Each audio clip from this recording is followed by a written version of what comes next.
నమస్కారం, రుద్ర న్యూస్ కు స్వాగతం.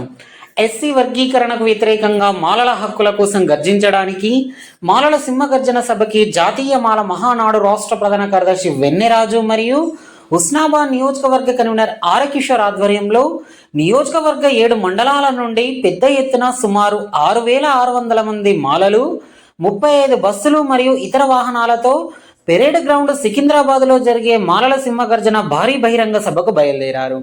జాతీయ మాల మహానాడు రాష్ట్ర అధ్యక్షులు పిల్లి సుధాకర్ చేపట్టిన మాలల మహాపాదయాత్ర 38 రోజులు 1000 కిలోమీటర్లు 16 జిల్లాలు 35 నియోజకవర్గాల మీదుగా జరిగిన పాదయాత్ర ముగింపు కూడా ఈ సభకు చేరుకుంటుంది.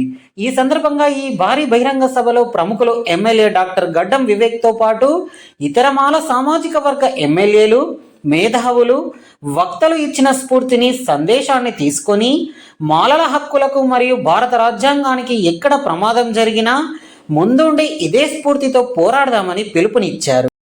10 లక్షల మందితో జరిగిన ఈ భారీ బహిరంగ సభతో మాలల సత్తా ఏమిటో కేంద్ర రాష్ట్ర ప్రభుత్వాలకు తెలిసిందని, జనాభాలో మేము ఎక్కడ తక్కువ లేమని, ఇక నుండి అయినా ప్రతి ప్రభుత్వ పథకాలలో మరియు ఇతర మా హక్కులలో మా వాటా మాకు దక్కాలని తెలిపారు.